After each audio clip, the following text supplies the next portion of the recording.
another show of 51 Insights today with Antonio Carriero.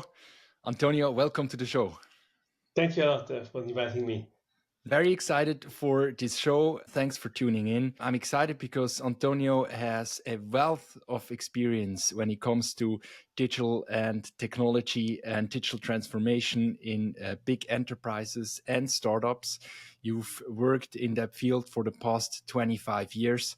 Antonio, can you quickly explain who are you and what have you done in the last 20 years? Yeah, look, it's a long time. I mean, I would say in the market from a digital and technology perspective. I've been starting my career working for the finance ecosystem in Switzerland, and I had the chance to start a classical internet company, a startup back in the 90s. It was a spin-off of a media group. And it was my beginning into what we today would call digital e-commerce capability, innovation around digital and technology. So I've been working for a few years in startup ecosystem, and then I moved back into more a classical, I would say, venture, which is a luxury retail, where I was able to bring in all this knowledge coming from the startup and being capability around e-commerce, consumer engagement, and so on and so on. So that's a bit my story. Yeah, and you've also worked for a lot of luxury brands. You've been the chief digital technology officer at Breitling, famous watch company. You've been the group CIO at Salvatore Ferragamo. You've been the global director of digital services at Richemont. So we really have an expert here when it comes to everything digital and technology and luxury brands. And that's why I'm super excited to talk with you today, Antonio. Let's kick things off with a big picture question. You've done digital transformation for some of the world's most iconic luxury brands. Over the past 25 years, you've seen the intersection of technology and luxury evolve significantly. What have you seen changing over those 20 years? How is consumer engagement and technology different 20 years ago than it is from now? Yeah, that's a very compelling question. I think what is very important to say here is that the consumer have been changing a lot over the 25 past years. Digital is changing our life.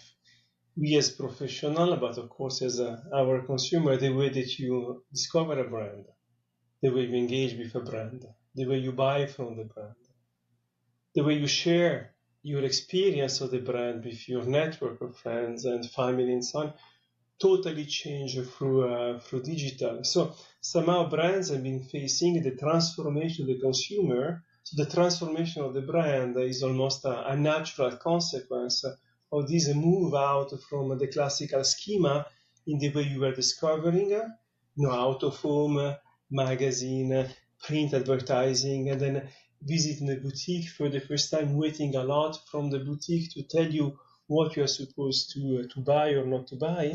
And this is completely changed over time. So brands, I would say they have no choice. Or we understand the dynamic of the new consumer, or we risk to lose the consumer. And this is not only for the new demographics. We talk a lot about Gen Z, very young people with a very high disposable income.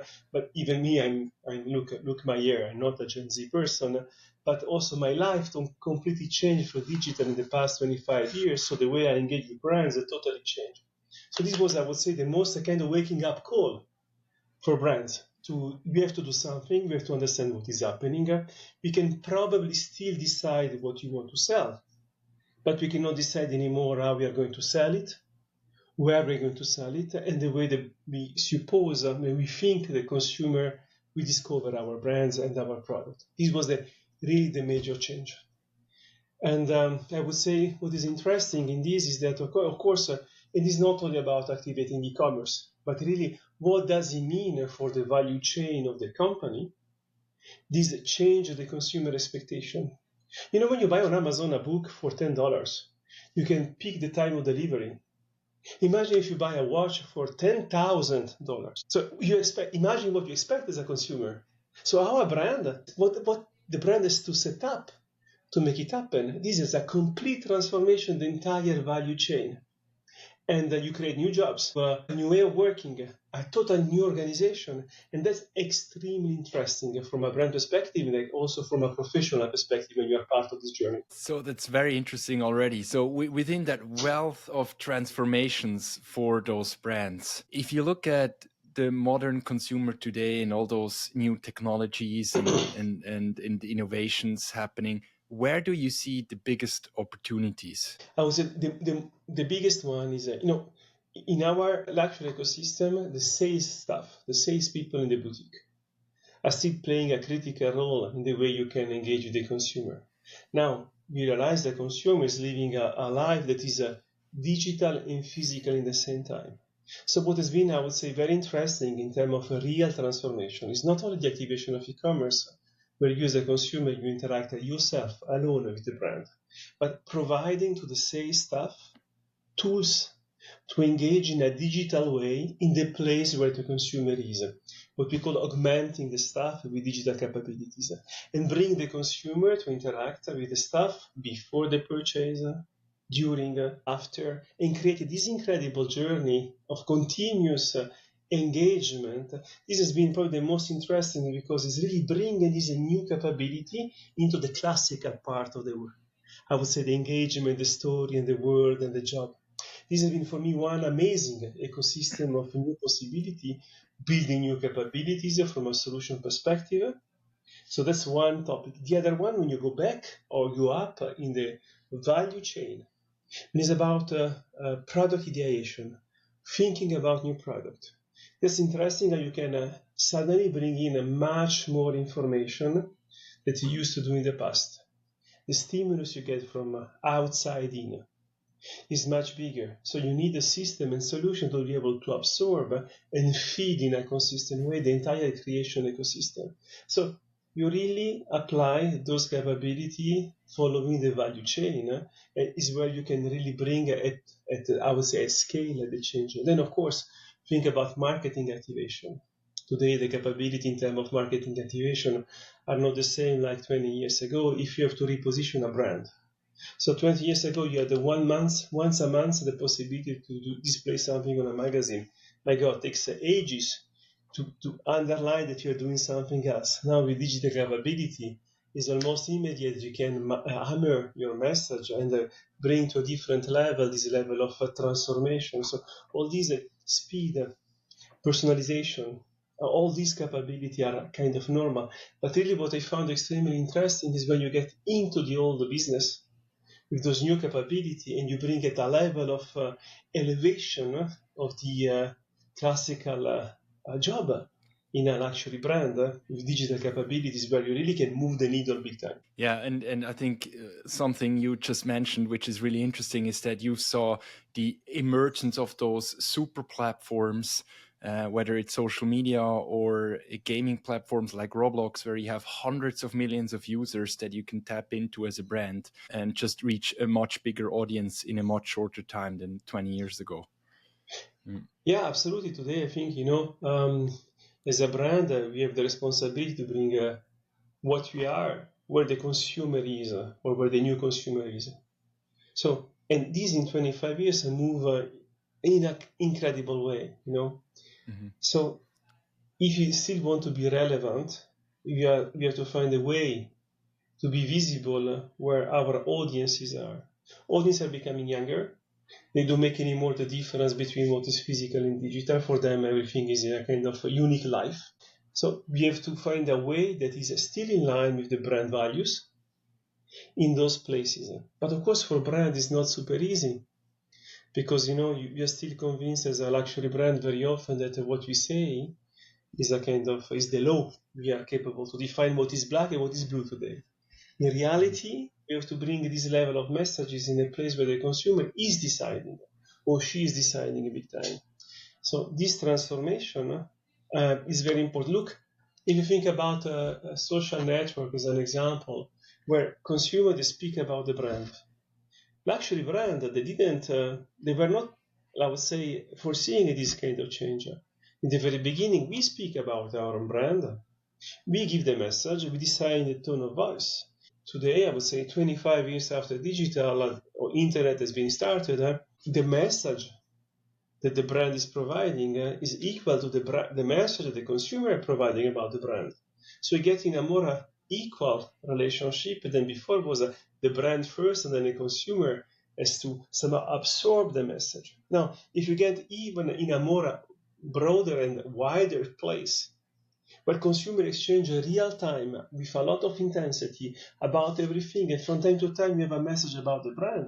I mean, for brands to be relevant there is a real challenge in the transformation of the classical communication, the branding, all those capabilities to be reinvented to be still relevant in those ecosystems where consumer will start discovering brands as probably 40 years ago, 30 years ago, 20 years ago, the former consumer been discovering those brands on newspapers, on advertising, out of home, in a much more classical way. Something you mentioned when we briefly chatted before our recording was that brands operate at different frequencies.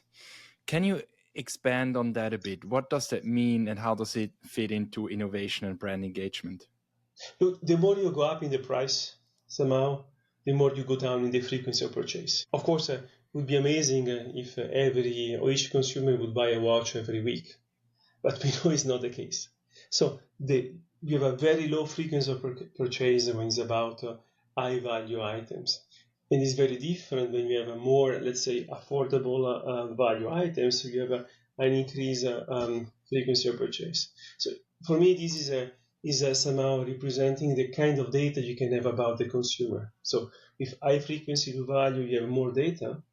So you can better shape the interaction because you can be much more reactive or active in this interaction. When you buy a watch every, let's say, 5, 6, 7 years, how many times would you change your mobile phone in the same period of time? How many times you change your laptop? So data you are going to collect, the way you're going to reactivate on the very long term is very different. So technique to be able to engage with consumer in a low frequency, high value ecosystem is much more, I would say, fine-tuned than when you have a high frequency low value. What does it mean much more fine-tuned? I really need to understand where you are in your journey. Any kind of signal I'm collecting has to make me understand where you stand. Are you really thinking about buying something? Is it almost by accident because I don't want to bother you, but still I want to catch you in the right moment? So the level of technology injection that we need to better understand this low signal is much higher because we cannot miss one sale because we miss it is missed for 5 years. When we are in a low value, high frequency, okay, I miss one. I'm not suggesting we should miss sales, but then you can easily catch up. We also know that if in high value, low frequency, if you miss a couple of sales, then you miss the consumer forever. Because as soon as you get into this interaction by a first Breitling watch, the second one, then you stay almost forever in the brand. If I miss it, then I miss you for a long time. I miss you, I miss your family, I miss your ecosystem. That's why the way we use, I would say, artificial intelligence in the sense of more than machine learning in terms of analyzing data real time, re-injecting data real time at the right moment, whatever is for organic reach, media reach, personalization on the website, suggesting on the application the sales staff that are available to the sales staff the best next action. If you by accident you are already in our ecosystem in terms of a possible prospect, all this is becoming so relevant, especially because we are low frequency and really see a kind of need of those additional technology there because we are so dependent on a very small amount of data. When in other ecosystem, well, I don't say that we have a huge amount of data, but it's much more simple to get there. Yeah, that's super interesting. One of the brands we worked with was a car brand, and that car brand had exactly the same problem as a luxury, low frequency luxury brand would have. That a car is usually purchased every 5 to 10 years, and they needed Right. a way to start building a conversation and keeping that direct customer relationship over all those years, that at the point where the consumer makes the decisions, they're there and they're front of mind. Do you think that new technologies, and especially NFTs, which have been hyped in the last 2 to 3 years and are now on the downturn, so lots of brands are now abandoning them again. Do you think NFTs could be a solution for continue brand engagement with long sales cycles? Look, let me answer in two ways. What I think is the most important statement for me is that technology value is about consumer empowerment. So a technology that is not empowering the consumer, sooner or later, will pass, will not stay. When it's empowerment, you can measure in multiple ways. It's about, trust is a level of empowerment. I lose less time is a level of empowerment. There are multiple ways to empower a consumer from a technology perspective. Now, NFTs, we've been working a lot on these, NFT like a man in the middle between the brand and the consumer. Very often in luxury, purchases are happening through retailers. So from, I would say, B2B. So you don't know who is your customer. You don't know who is your consumer. NFT became a kind of canvas or man in the middle to be able to connect with the consumer without knowing who or she is. We simply knew that you had a product. And what I was thinking was important for us is to be able to value the fact that you bought this product. And through the NFT, we could bring you close to the brand. I mean, NFT and the wallet with a message and so on, was a way to bring the consumer closer to the brand and value the same way if you already told us your name, your email address, your telephone number, which I think is the ultimate goal of every brand. You would like to know who you are, but I think it's important to value whatever you share or not some information with the brand. So NFT for us was playing this kind of role, and NFT value was the one of the product for us. Now, we're not working on NFTs for the sake of NFTs. Really was for us a man in the middle for this connection between the consumer and the brand. From a consumer perspective, this was providing a link to the brand, some information from the brand, some relevant information about the product in terms of traceability, transparency, the history of the product. So providing value. That's why the NFT had a real role to play in the relation. And from a brand perspective, the value was, I can get to my consumer without asking too much. I can bring the consumer in a clienteling or CRM journey with the brand, whatever I have a very little information about him or about her. That's, I think, was very important. So NFTs set in a way to provide value to the consumer and the brand, they will stay on the very long term. Without this link to the value, I have doubt about it. Mm-hmm. That's why some example in the industry of brand just developing NFTs to be able to follow a kind of hype or a kind of trend, they failed, and I think they also lost a level of trust in their consumers. And the projects that you've worked on that were related to NFTs, and I think you specifically referred now to what someone today would call digital product passports for a product. Those projects, were those successful? Yeah. So I would say very successful with very little, I would say, visibility about it, which is also showing two important elements. One, there is a level of appetite from a new generation of consumer that goes beyond the product itself. The way today you value a brand. When you buy a product, of course, you think you buy a mechanical Swiss-made watch. There is a level of quality, engineering, history, everything is there. But you as a consumer, you expect something more. Lifestyle, recognition as a consumer. You expect much more. And this was bringing an additional level, which is almost expected, even not said by the consumer. So this was one of the elements of this high level of adoption. The other one, we also know in the watch industry, very often people, they buy and sell watches. Pre-owned business, pre-owned watches business is quite important element of the ecosystem. So when you buy a watch, you sell a watch, there are two important elements. First, you want to make sure that what you are going to buy is a real, authentic watch. And second, when you buy it, you want to know that is also the price that you are going to spend for it, pay for it, is correct. So by building an ecosystem around the NFTs as a man in the middle between the consumer and the brand, allowing an entire ecosystem of trading with people owning a watch This was somehow bringing a level of authentication to the watch itself that you make it available for a trade. On the other hand, you're also providing a level of price control in a positive way without speculation, but just giving the right price for a specific reference of watch based on the history of the watch. I mean, through this, we create an entire, I would say, transactional ecosystem for watch owners, where you could be part of the trade if you had a watch. So the NFT was the key to get in. But in the same time, the NFT was providing you a level of confidence with the platform, a level of right price, a level of insurance that you were buying or selling an authentic watch for the entire ecosystem. So again, I'm talking about value, empowerment, and that's why it was working very well. Mm-hmm. So the level of adoption was immediately super high, and almost across all the geographies, not only, let's say, limited to one specific country. And they found very interesting because when you start this program, we were thinking a lot about the car industry.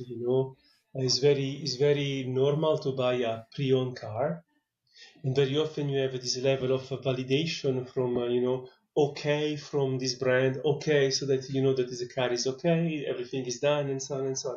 So we try to replicate the same spirit of confidence through the NFT that is one that is preserving it in the ecosystem of watches. And I would say in the context of Breitling, we've been, I would say, very successful. And also, this gave us a lot of additional data about the consumer, about the way they look for watches, about the way they think about watches, almost by offsetting even the question of the price, because suddenly this is becoming a secondary problem in the way you choose your next purchase. I mean, these provide so much information about consumer pattern on top of it.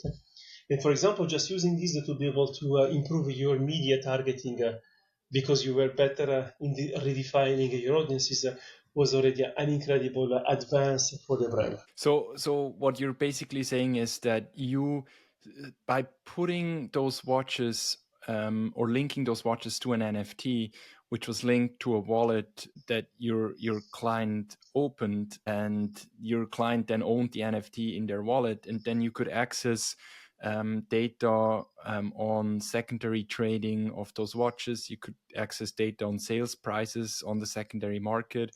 You could access Correct. data on the preferences of those customers, depending on, yeah. So some of the customer for the wallet, they could access to the trading platform, and to be able to trade a watch, you were supposed to have the NFT. Somehow we secure the access in an ecosystem where seller and buyers were sharing information. The brand were not playing a role because we could we didn't control the platform. We didn't really think about it. We simply wanted to be a trusted place for the brand customers. And the way to get to the trusted place was to get the NFT. The responsibility of the brand was to provide the NFT. Of course, if you have an authentic watch. And on top of it, we were injecting an estimation of the value of the watch that were listed to make sure that the seller and the buyer, they were both safeguarded by the ecosystem without creating speculation, which is also for me a value that is very important because it means that you respect the seller and at the same time you respect the buyers. Now, we had only visibility on the transaction, not on the owners, and this was giving us a level of visibility or interesting on, okay, what are the key or the most hot, let's say, references? What is interesting now, the colors, the shape, the size. So the insight that we're getting only from those movements was critical to be able to improve our own, I would say, digital marketing strategy, because we could be much more precise in the way we were targeting our new consumer through this understanding of the dynamic of the existing Breitling consumers. And if you look at that whole setup, which is very impressive, we should do a case study on that. If you look at that setup, what were the pieces of technology that needed to be in place in order to launch something like that? So I would say the first, the ground base was a blockchain capability, and the blockchain protocol they've been using to be able to build, to activate the wallet and mint the NFTs. So this was the very beginning. Then we need a level of integration with our own, I would say, production system because at the moment that we mint the NFT is the moment the watch is created. So there is a very specific coordination or synchronization of those capabilities that has to be working together. So somehow for us is when you create the watch, the creation of the watch, when you close it and you engrave reference and serial number on the back of the watch, is where we activate the warranty of the watch, and at the same time, in real time, we mint the NFT. So we had a level of integration that's very techy, with a level of cryptographic that is specific to what we did, to make sure that there is I would say we need to bring a level of quality in this ecosystem like we have in our watches. So that was the most critical moment. And by the way, was not a one-off activation. We went through multiple steps, pilot, first with one collection, just to calibrate the capability and so on. Once we have it, then we have the NFTs and the wallets, and how we have to integrate this with our, what they call the broadcasting system, how we connect the consumer, mail, messages, and we have to integrate the wallet as a new platform to be able to broadcast a message and then bring this at scale. So there was a different level of integration. And to make sure that we were working, so when you pick our blockchain provider, let's say this way, or our API around the blockchain provider, we also invested as a company in the blockchain provider to make sure that we have I would say, a level of elevation of our specific needs into the protocol. And so there was not only a participation as we were not only buying a service, but we were also really, I would say, from an engagement, from a company perspective, working very close with the provider to make sure that what they were building was supporting our future, let's say, need in terms, think about the trading, all this stuff, and so on and so on. We just wanted to make sure that this happened. So it was a very dense and long-term relation with the blockchain provider. Is this a public blockchain or private Yeah, blockchain? Public blockchain. Also because I think it's very important again that we don't run it. Also because in the blockchain, on the certificate, on the NFT, we store information like the moment, the creation of the watch, the full traceability about the components, the material, the full transparency around it. So I think it was very important that we ran also from a brand perspective something on the public blockchain, and we've been very, very, very satisfied about the activation in all dimensions. Technically speaking, the relation with the partner is Ariane. So there is one of the blockchain providers is quite known in the ecosystem of luxury, and we cannot regret at all our choice to be in one of the pioneering companies working with them. Yeah. So that's super exciting. The last thing of that journey is probably the wallet experience. And did I understand it right? You created the wallet experience within an existing customer app, or did you create a separate wallet for consumers? So we had the I would say the classical app, the classical wallet app that we marginally customized. Also because I had a kind of dream that other brands would use the same. So you could have a Breitling NFT, I don't know, a Ferrari car NFT, Cartier, a piece of jewelry NFT, and almost create an ecosystem for cross-brand trading in one unique wallet, and almost create I would say, a financial system on top of it. But probably this was a little bit too early, or probably still a little bit too early. So to compensate this generic wallet, we also create our own web wallet, very customized, where you get only into a pure Breitling ecosystem, and is where you use it for the trading capability. So we had a kind of the two approach in the same time, more or less, to open the door to a global ecosystem about NFTs transactionality for luxury brand, in the same time something very specific for the Breitling brand in the ecosystem of the brand. What was for you and the team who worked on this, what was the most challenging thing in bringing this project to life? Look, I would say it's not technology. Technology is not the real issue. I mean, technology is never the issue in the end. In the sense that you have more technology capability than in general good ideas. So somehow is what is very different what is challenging is the aligning the entire organization. Imagine when you talk all day and night about a very physical product, and suddenly you introduce something that is totally non-physical, and you say that's a kind of representation of the physical product that you need to connect with the consumer. I mean, For people that are working on the supply chain, this is something that is a kind of very difficult to understand. So I would say that the most interesting challenge has been to align the entire organization around one unique project that is touching from the consumer to the production. And once you crack it, then it goes super fast, because everyone in the company understands the value of doing it. The one that produce the watch and the one that sell the watch. And you are really in the middle of the two. We've now deep dived into one specific use case, which I think is very exciting, connecting a physical watch to an NFT with information on it and really integrating it into the whole customer experience and journey and enhancing the value for the customer. If you take a step back now and you look at blockchain technology in general, where do you see other opportunities for consumer brands and luxury brands in using blockchain technology? Look, I have other opportunity beyond the traceability, transparency, tradability that you can link to the blockchain, which is, I would say today we can say is the classical approach to get into it. But especially when you are in the luxury ecosystem, production batch are very short. I mean, for one reference, you produce never enough or too much. It depends on if you are successful or not.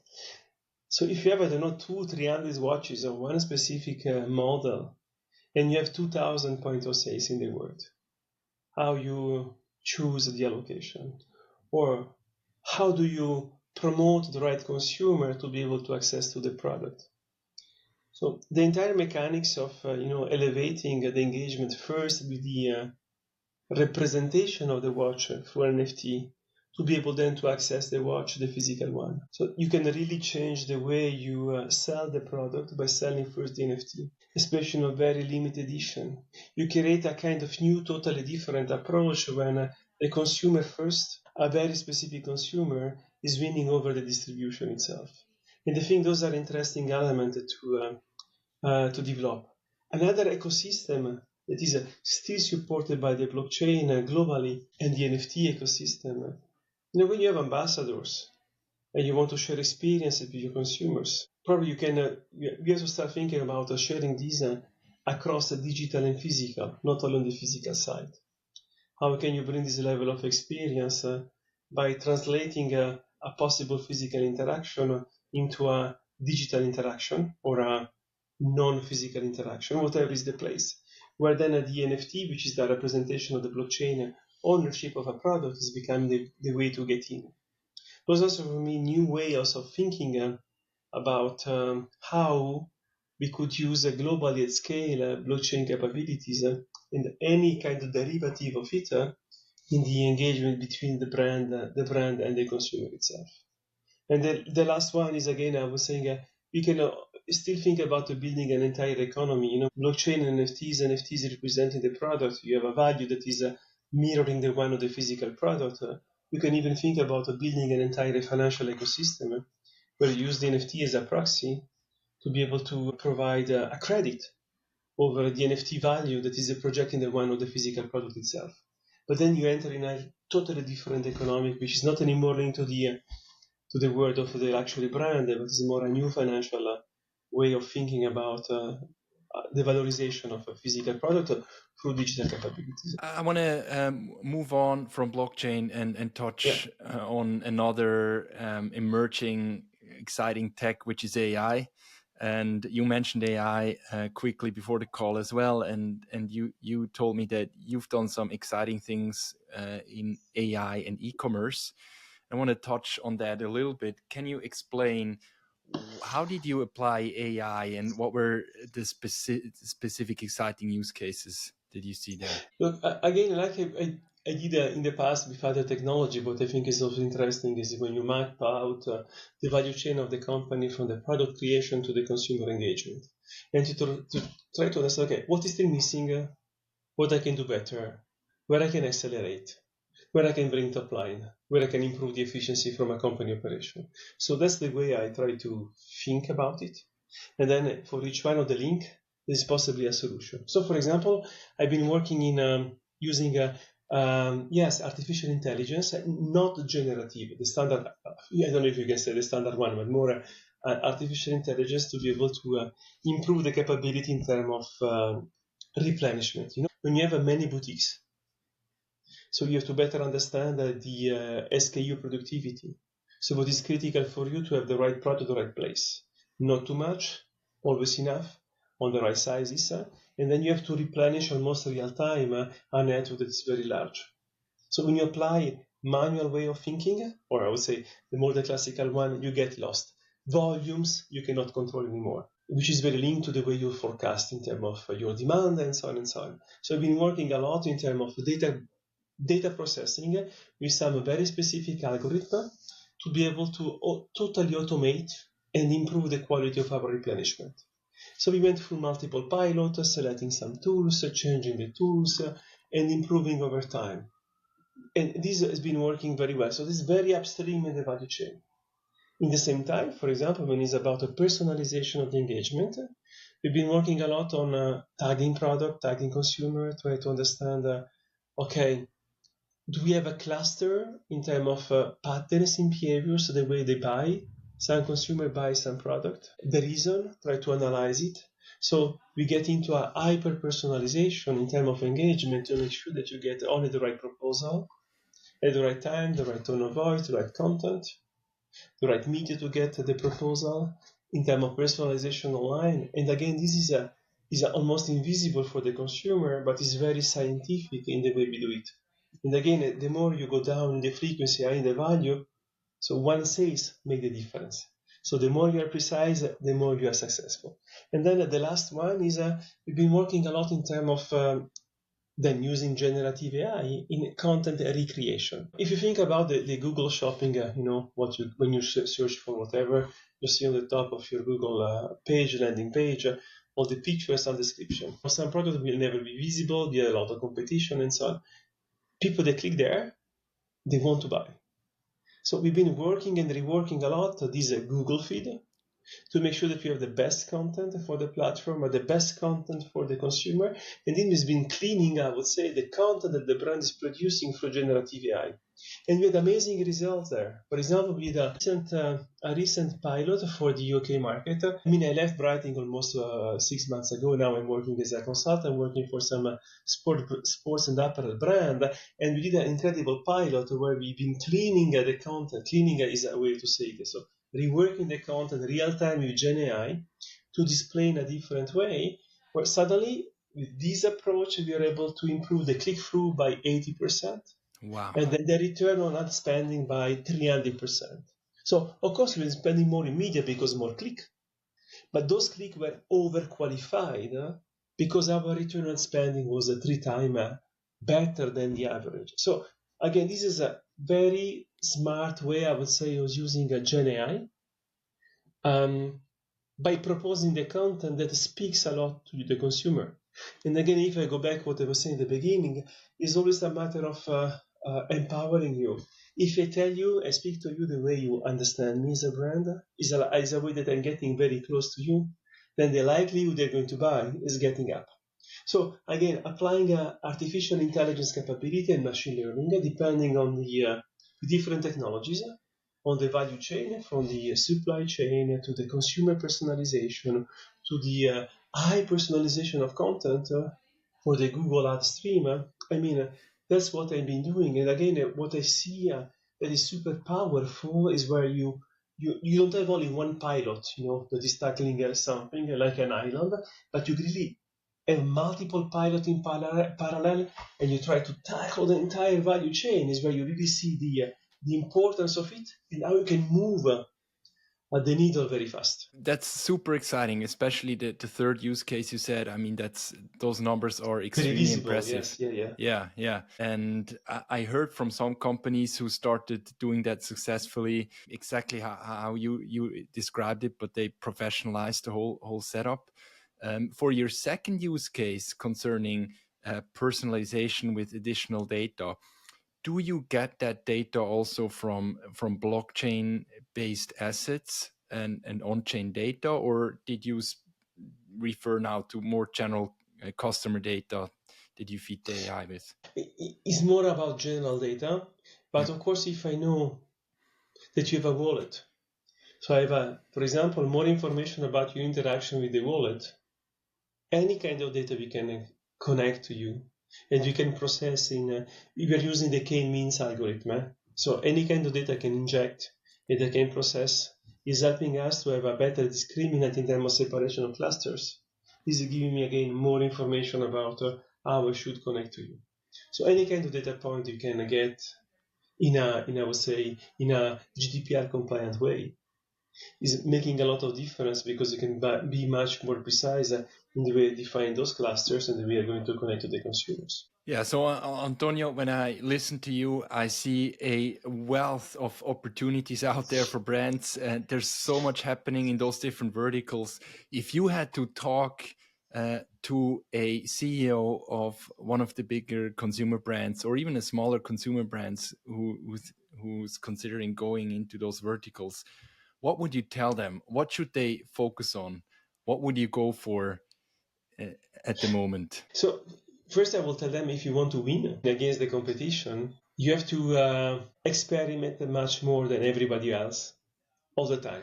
So the level of frequency that you're going to try and test till you get something has to be very high, because when you get it before the others, then you can really accelerate. So I think that's one of my personal learning over the last 25 years. Experiment fast, learn faster, and then move on. Now, having said that, I think what is important in most of the brand, that you talk about the consumer, they still think about the product all the time. You talk about the consumer, you think about the product. When you really talk about the consumer, or you really want to engage the consumer, you be very, very serious, and you have to deconstruct your value chain, starting from the consumer, not from the product owner, but the consumer back. So everything's about any kind of engagement, which is a self-service online or through the sales staff in the store. There you have really to think about the entire dimension of the relation. So what are the capability, the solution, the tools, taking into account the consumer doesn't have a physical life or only a digital life, but they blend the two all the time. So you have to put yourself in this kind of role and see and think about, okay, if they blend physical and digital all the time, how my brand representation can blend all the time physical and digital. What does it mean for me? That's the way I would get there. And then, of course, I think what is important also to start small, do a small pilot, bring it at scale, test and learn. If it doesn't work, pull down immediately, change. So this level of agility in the way of working and thinking that is not very natural for most of the, I would say, well-established brand, because you want to control, you are risk adverse, and so on. But I think by trying and testing a small scale, you don't take the right, don't overexpose your brand. You can really move quite fast. This could be also a very important way to manage those capabilities. Yeah, exactly. Especially with some of the luxury brands who are rather conservative, you see that a lot, that they struggle to strike that balance between running a lot of different and bold experiments versus kind of keeping the brand image intact. Yeah. But All right. luxury Yeah. brand. Think about luxury brand. We are around since ages, since centuries. We went through world wars, and we are still alive, which means that inside us there is a level of resilience inside luxury brand which is kind of unique. So we are almost unbreakable, because we are like we never die. So those are the best brand to test. The best brand for doing tests are the ones that are almost unbreakable, and that's for me almost the definition of luxury brand itself. So we should be the first one testing, not the last one. That's a great statement. Antonio, we're almost at the end. Last question before we jump into a brief lightning round. If you look into the future, 5 to 10 years, how do you see consumer interaction with luxury brands changing? What will be much different in 10 years than it is now? Look, it's very difficult to forecast the future. Always be surprised what is happening very fast. What I can say is that if I look at my children and my nephew, the way they discover the brand is already very different today. So they don't discover the brand because they're reading a magazine or because they're just bumping in front of a window. And it's not anymore internet, or it's not anymore Instagram, it's not anymore a social network. They're already in another ecosystem. I don't say it's Twitch or another game broadcasting game platform. But I think what is important that you understand there is a new generation that will become more and more relevant for a luxury brand in terms of consumer capability, disposable income. They will never make the effort to go back in time and learn the story of the brand in a different way. So I don't know what will be in 10 years, the new platform, the new place, and so on. But I think what we learned in the last 25 years, that will be a new platform, a new place, really more and more digital, less and less physical. And our responsibility as a brand is to set up the capability to be able to anticipate and not follow up. Then that's, I think, what is very important. Mm-hmm. Because if you're going to miss it, we're going to miss a big chunk of the new consumer base that will be critical for our survival. All right.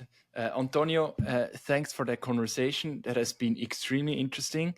Last part of that podcast is, of course, the lightning round. Very short questions, very short answers. And let's keep that juicy. First one, blockchain, overhyped or underutilized? Underutilized. Same with AI. AI overhyped or underutilized? Underutilized. It will be amazing what will happen. Can luxury ever go 100% digital? No. And that probably preempts the next question. Will physical stores become obsolete in luxury retail? Never. What's more critical for luxury brands today? Innovation or tradition? Innovation. Innovation and again innovation. Is e-commerce growth for luxury brands more driven by technology or consumer behavior? Consumer behavior. In one word, what's the future of consumer engagement? Empowerment and simplicity.